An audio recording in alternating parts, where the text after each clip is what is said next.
Hi, everyone, and welcome to the Caregiver Empowerment Program. Today, we'll be discussing the topic of psychosis in adults, and this is part one of the webinar, An Introduction to Psychosis. My name is Alexandra Ferreira, and I'm a senior clinical psychologist with Nua Healthcare.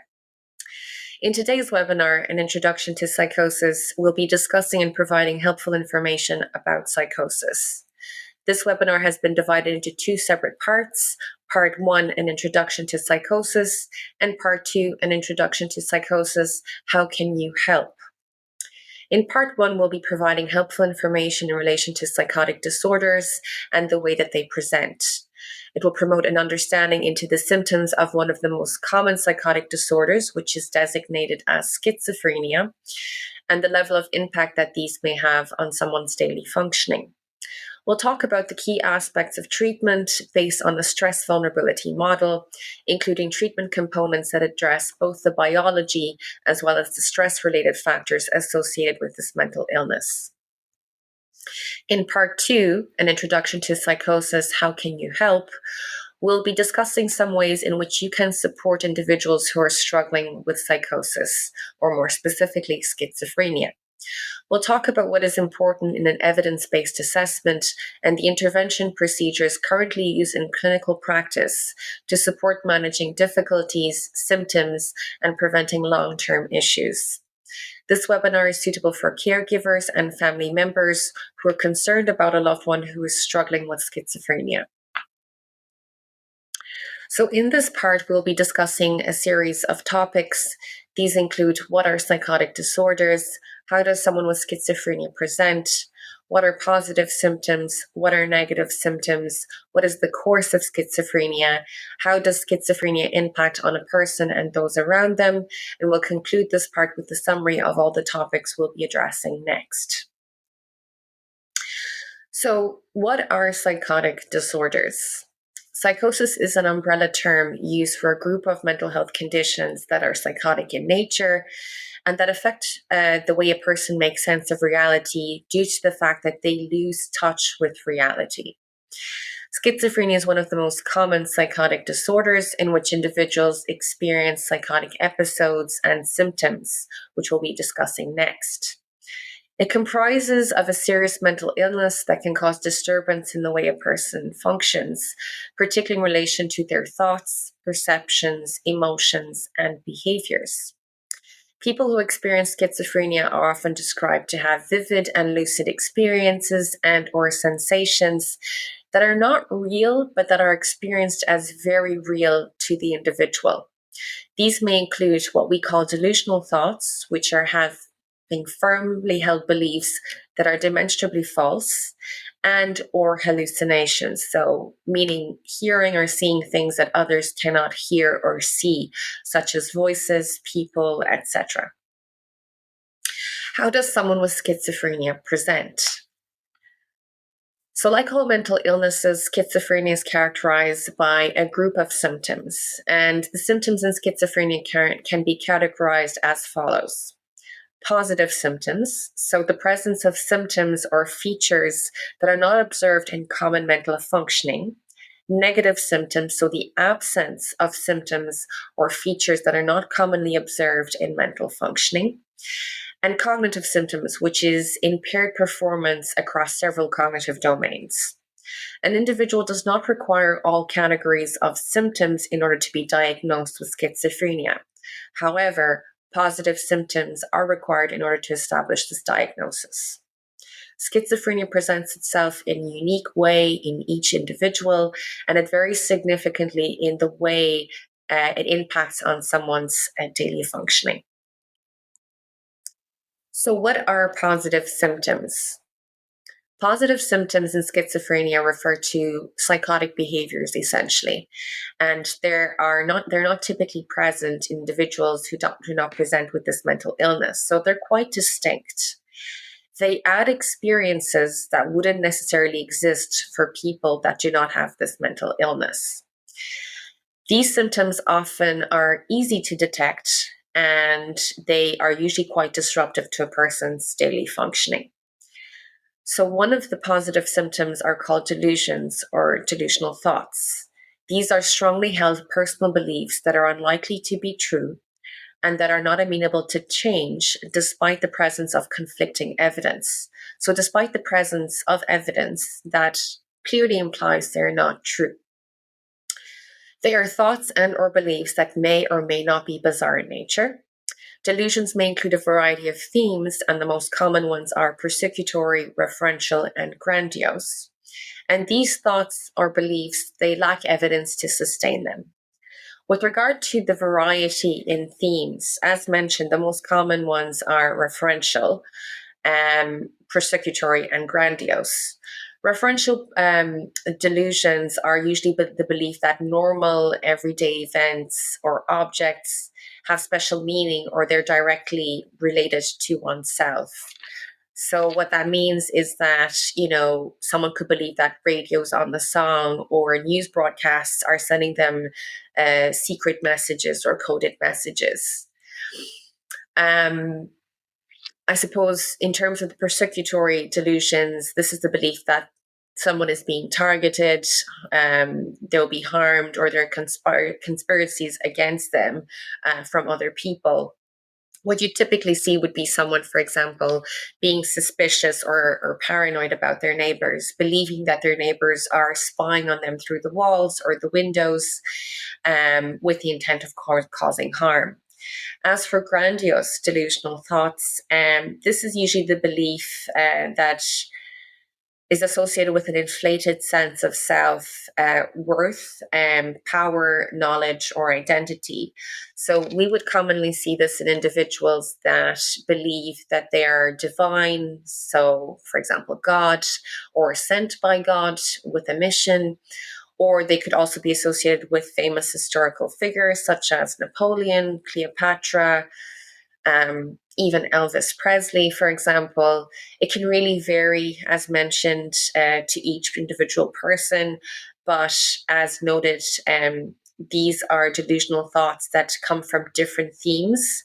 And as we can see, some of them are quite bizarre in nature, whereas others might not be. Thinking that we're being followed by someone, for example, can occur under the right circumstances. So, in terms of the delusional thoughts that we're seeing here, these would be the most common. We do, however, have other delusional thoughts, such as somatic thoughts. So, this is the false belief that one's body, regarding one's body or physical health. So, believing that an individual has a parasite living within them, in their body, despite medical evidence pointing to nothing being there. Other themes of delusional content would be, for example, delusions surrounding control. So, having the belief that one's thoughts, feelings, or actions are being controlled by an external entity. So, for example, aliens or the government, and that they are controlling someone's movements, for example, or implanting thoughts in their mind. This too would be something that we can consider bizarre in nature. So, there are many other themes with regard to delusions. These are just a few examples to help understand what could be a delusional thought. And it really does show that they could be quite bizarre in nature, and there wouldn't necessarily be evidence to sustain some of these. Then we also have hallucinations, which would be considered the second positive symptom. A person can experience both delusional thoughts and hallucinations, or they might experience just one or the other. Hallucinations is the perception of things that others cannot perceive. Based on information received through the five senses, the individual perceives something that is not actually present. Hallucinations are vivid and clear, and they feel very, very real to the person. The person is not able to control these experiences. The most common hallucinations would be auditory and visual, and they're often associated with an individual's delusional beliefs or fears. In terms of hallucinations, so regarding visual hallucinations, this can include seeing people or figures that others cannot see, seeing lights, flashes, or patterns that aren't present in the environment. With regards to auditory hallucinations, This could be hearing voices. In the voices category, it could be hearing voices commenting on our actions. So, for example, if someone is washing dishes, they would hear in their mind, or they would hear a voice saying, she is washing dishes, in the case of a female. Um, and it could also be voices giving commands. So, for example, don't trust anyone, or go to the store now. They could seem trivial things, but they can also be things so that could be highly distressing for an individual, such as don't trust them, or the mere experience of hearing voices that are commanding. There are many different kinds of voices, but these are just a few examples to demonstrate what auditory hallucinations may look like. A person may also experience hallucinations in the other senses, as noted above there. For example, they may have tactile hallucinations. So they might feel, for example, bugs crawling all over their body, but when they look down, there's nothing there. They might have hallucinations that might affect the sense of smell. So they might smell unpleasant odors such as smoke, gas, or rotten food that no one else can detect and that is not effectively present in the environment. And then there's also these hallucinations can also affect the sense of taste. So something tasting strange, or someone experiencing unpleasant flavors in their food, such as bitterness, metal, cement, when other people around cannot taste those things. What are negative symptoms? So, negative symptoms are also part of someone's schizophrenic profile. Um, these may include symptoms that impact on an individual's motivation, emotions, and social interactions. So, some examples of negative emotions would be a lack of emotion or emotional expression, lack of motivation, lack of ability, willingness to make plans, diminished speech, low energy levels, reduced social interaction with other people, reduced pleasure when engaging in activities of interest, low sex drive, difficulty keeping up with work, school, or a daily routine. Oftentimes, negative symptoms, and we'll look more at this when we talk about the course of schizophrenia, but negative symptoms might come across as someone who's starting to present with a depressive presentation as they start to disengage and withdraw a lot. However, in schizophrenia, this is then typically complemented by other symptoms, such as the positive symptoms, or it could also be accompanied by other symptoms, such as cognitive symptoms, or even behavioral or bodily motor function symptoms, which we'll see in the next slides as well. But it is commonly associated to what would seem like a depressive state in someone's presentation. With regard to cognitive symptoms, which is the impairment across several cognitive domains, these include symptoms that impact on an individual's ability to engage in activities of daily living, social activities, intellectual activities previously performed. So, common cognitive symptoms in schizophrenia may include difficulty maintaining attention or focus on tasks or conversations, forgetting things shortly after hearing them, difficulties making plans, decisions, and engaging in problem solving, taking longer to understand or respond to information, difficulty understanding abstract concepts. So, this is generally observed in someone's difficulties in understanding proverbs, metaphors, etc. Particularly if a person has understood these before, they might start to struggle in understanding these if they're experiencing negative symptoms in the context of schizophrenia. Difficulty acquiring and retaining information, so impaired learning, difficulty recognizing and understanding their illness or its impact. These are just some of the cognitive symptoms that we might see in an individual.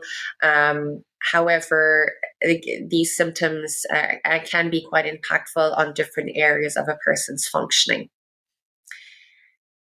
We also have, in addition to the cognitive symptoms described in the previous slide, we also might see people with schizophrenia disorganized thinking or speech, which can be characterized as a normal spoken language. And the way that this might show might be that someone speech may be too fast or too slow.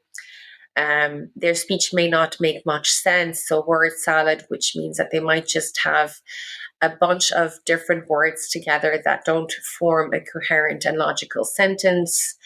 The individual may jump from one topic to another without these topics being associated with one another. They may create new words in order to express themselves. The speech might be broken down in the middle of the sentence, so they might stop talking mid sentence, which we often refer to as thought block. The individual may provide answers to questions which are completely unrelated. So, this essentially means that the person's speech will be significantly different to the way it was before, and it might be a bit harder to understand them as they might present as more incoherent, and it might be difficult to understand exactly what is the message they're trying to put across. We also may see disorganized or abnormal motor behavior. Now, I'd like to add here that this is not typically observed.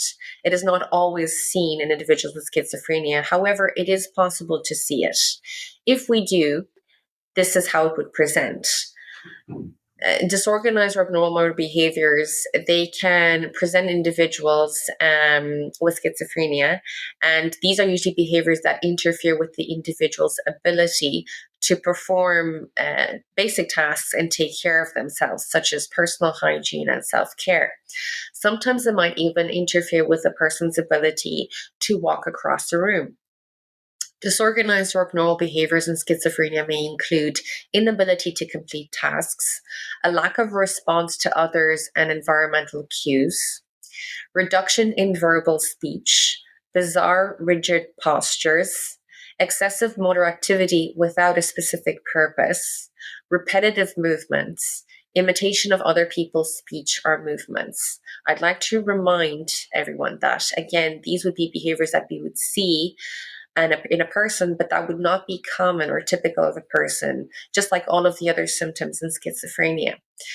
And again, whilst these behaviors are uncommon, I suppose a very good example of what this behavior might look like is a person may be sitting in or standing in a position that is quite bizarre. So they might have their arms in a position that would not be typical, or their legs in a position that might not be typical. And sometimes it might even be hard to move this person's body or their body parts because they're kind of fixed, and this is completely involuntary. So the person has no control over that.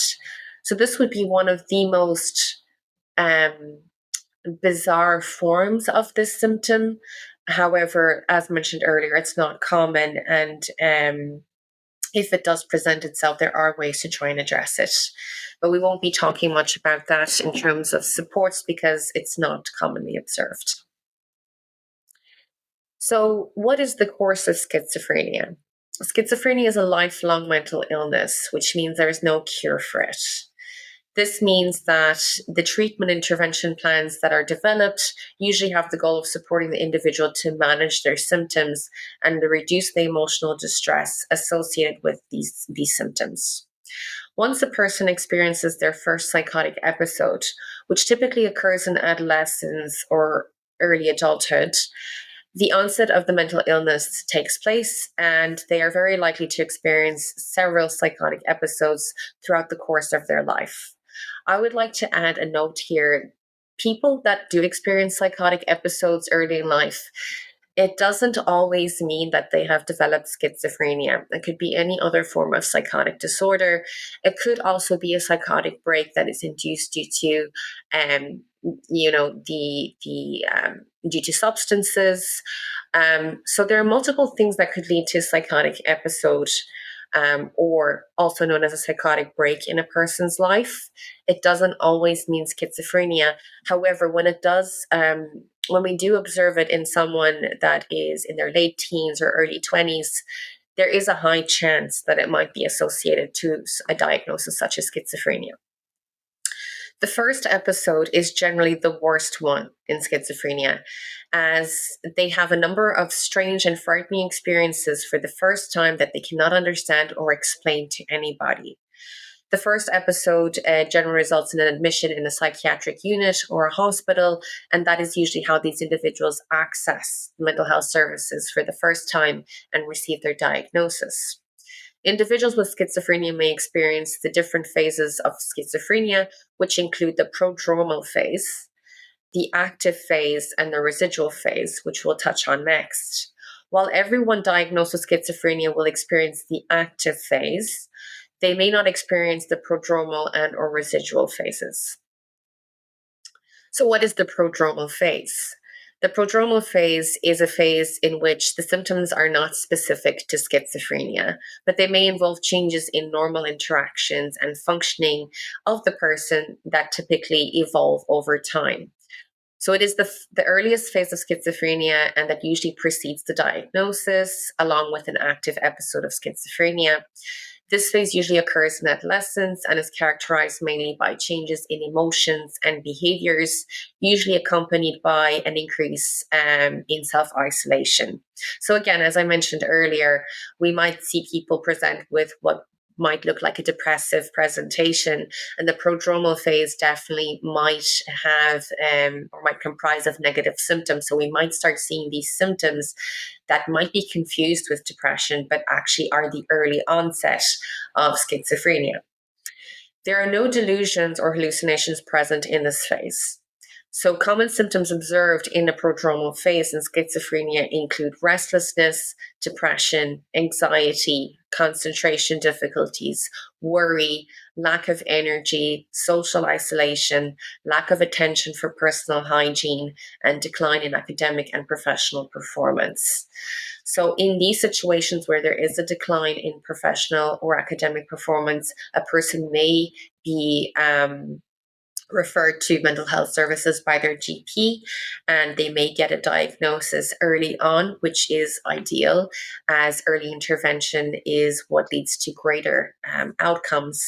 However, as I mentioned earlier, typically this is then followed by an active psychotic episode, and that is how most people have access then to mental health services and are diagnosed with schizophrenia.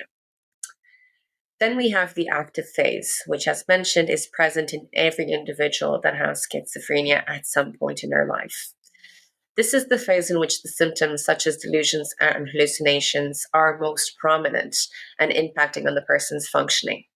Whilst carers and loved ones will be able to notice these differences in the person's presentation, the individual experiencing the changes may not be able to recognize them. They're so immersed in these experiences that they might just be very consumed by their emotional distress, which results then in behavioral changes that are observable then to the people surrounding them. Research suggests that by the time a person is at this phase, they may have been showing symptoms of the prodromal for a period of time ranging between a few months up to 2 years. Common symptoms observed in the active phase of psychosis include paranoid thoughts, hallucinations, disorganized thoughts and speech, changes in behaviors, an increase in anxiety, increase in suspicioususness in relation to other people, which might lead to social withdrawal, a lack of emotional expression, and a lack of motivation. So we can see here, based on what we discussed with regards to the symptoms, that positive symptoms are very active at this stage, and we'll also see an increase in cognitive symptoms. I would like to alert everyone, however, that not everybody will present with all of the symptoms. So it's very possible for someone to have active symptoms very prominent, but not be accompanied by a lot of cognitive symptoms, or even have any abnormal motor behaviors. However, as mentioned, to complete this diagnosis, active symptoms need to be present. And this would typically be the time where the person is most distressed and requiring hospitalization or acute medical support. Then we have the residual phase. So symptoms are much less obvious and impactful during the residual phase, similar to the first phase, even though they may still be experiencing significant level of impairment in their functioning. Following an active phase, remission of symptoms usually noted by some can still remain present to some degree. So We may see residual symptoms in this phase, and these may also still include positive symptoms such as delusional thoughts or hallucinations. This will depend a lot on the individual and the severity of their symptoms. But these residual symptoms may be others. They may be negative symptoms. They may be cognitive symptoms. It really does depend from case to case. These are usually experienced in lower level of intensity. Some people may go from the residual phase back into the active phase within a short period of time if they do not receive the right support. So, common symptoms observed in the residual phase include lack of emotional expression, social withdrawal, low mood, low motivation levels, disorganized thinking, suspiciousness. And again, the suspiciousness may be tied once more to the hallucinations and the delusional thoughts. So we see more negative symptoms being present with still some presence of um, positive symptoms. And this here is always concerning and needs to be addressed immediately from a clinical perspective, as there is a possibility of the person relapsing back into the active stage. We'll be discussing this more in the second part of this webinar and ways that we can prevent this from happening. So, how does schizophrenia impact on a person and those around them? The impacts of schizophrenia will vary depending on the nature of the severity, duration, and impacts of the symptoms. However, in general terms, schizophrenia can be extremely debilitating and impact on a wide range of domains in a person's life. From an occupational functioning perspective, we may see, for example, someone less likely to maintain household responsibilities, self care, and manage their finances due to low mood, motivation, as well as lower energy levels and poor planning and organizational skills.